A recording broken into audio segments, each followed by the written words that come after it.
আপনি আমাদের video title দেখেই বুঝতে পেরেছেন আমরা আজকে একটি বিশেষ ধর্ম নিয়ে আলোচনা করব। তো শুরু করতে পারি। আপনি কি জানেন ইসলাম ধর্মের মধ্য থেকে জন্ম নেওয়া এক গোপন ধর্মীয় সম্প্রদায় আজও রহস্যে ঘেরা? এদের বলা হয় দুরুজ।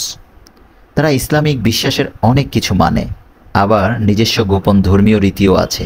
আজকের ভিডিওতে আমরা জানাবো কারা এই দুরুজ সম্প্রদায়, কী তাদের ধর্ম ও বিশ্বাস, ইসলাম ও অন্যান্য ধর্মের সাথে তাদের সম্পর্ক কেমন। চলুন রহস্য উন্মোচন করি, আর দেরি নয়, শুরু করতে পারি আজকের আমাদের এই ডকুমেন্টারিটা। দুরুজরা মূলত মধ্যপ্রাচ্যের একটি ছোট কিন্তু ঐতিহাসিক ধর্মগোষ্ঠী।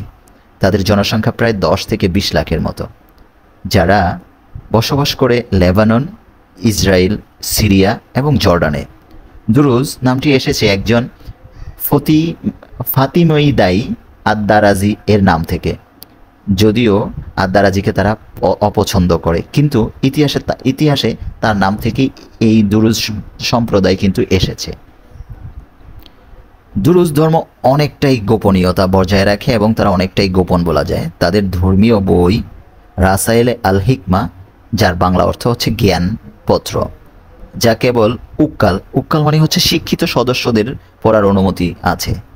তারা এক ঈশ্বরবাদী বিশ্বাসী, অর্থাৎ আল্লাহকে বিশ্বাস করে, কিন্তু কোরআন, গ্রিক দর্শন, প্লেটো এবং অ্যারিস্টটলের যুক্তি, হিন্দু দর্শন, এসব মিলে তাদের যে ভাবধারা গঠিত হয়।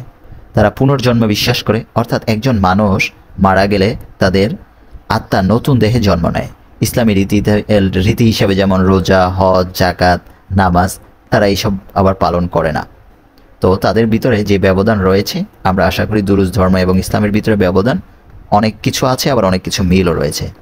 দুরুজ ধর্মের উৎপত্তি 11 শতকে ফতিমী খলিফা আল হাকিম বিআমরিল্লাহ এর সময়। ইসলামিক ইতিহাসে তারা ইসমাইলি শিয়া ধর্ম থেকে আলাদা হয়ে বেরিয়ে আসে, যদিও তাদের শিকড় ইসলামিক, কিন্তু আজ তারা একেবারে পৃথক ধর্ম হিসেবে বিবেচিত। ইসলামী বিশ্বের বেশিরভাগ আলেম এই দুরুজ ধর্মকে ইসলাম থেকে বিচ্যুত মনে করে এবং তাদেরকে মুসলিম হিসেবে গণ্য করে না, যদিও আমরা তার প্রমাণ ইতিপূর্বে দেখেও ফেলেছি। দুরুজ আসলে দেখা যায় যে ইসরায়েল তথা ইহুদি এবং অন্যান্য ধর্মাবলম্বী যাদের সাথে বেশি মিল পাওয়া যায়, তারা তাদের প্রতিবেশী। আমরা তাদের প্রতি শ্রদ্ধা রেখেই বলতে পারি। দুরুজ ধর্মে পাওয়া যায় অনেক ধর্মের ছায়া। ইসলাম একেশ্বরবাদী ও আল হাকিমকে কেন্দ্র করে তাদের সূচনা হয়, আর হিন্দু ধর্মের পুনর্জন্ম ও আত্মা নিয়ে তারা বিশ্বাস করে। আবার খ্রিস্টান ধর্মের ঈশ্বরের রূপ প্রকাশ, গ্রিক দর্শন জ্ঞানের মাধ্যমে মুক্তিলাভ ইত্যাদি সব কিছুই তাদের মধ্যে রয়েছে। ইসলাম, খ্রিস্টান, হিন্দু এবং যে আধুনিক যে গ্রিক দর্শন, সব কিছু মিলেই আসলে মূলত এই দুরুজ ধর্মে পাওয়া যায়। দুরুজ সমাজের দুটি শ্রেণী, বিশেষ করে একটি হচ্ছে উক্কাল তাদের ভাষায়, যার ধর্মীয় দিক দিয়ে শিক্ষিত জাতি। আরেকটাকে বলা হয় জুহাল। সাধারণ জনগণ তাদের ধর্মীয় অনুষ্ঠানের বাইরে কেউ তাদের অনুষ্ঠানে যোগ দিতে পারে না।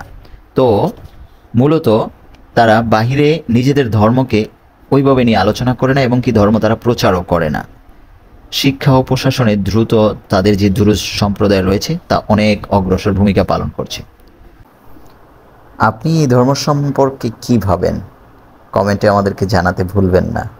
আমরা যে ডকুমেন্টারিটা বানিয়েছি এটা সম্বন্ধে চেষ্টা করেছি যাতে করে আপনাদেরকে সঠিক তথ্য দেওয়ার জন্য ইন্টারনেট এবং বিভিন্ন আল জাজিরা এবং অন্যান্য সাইট থেকে নিয়ে আপনাদেরকে সঠিক তথ্যটা দেওয়ার চেষ্টা করেছি।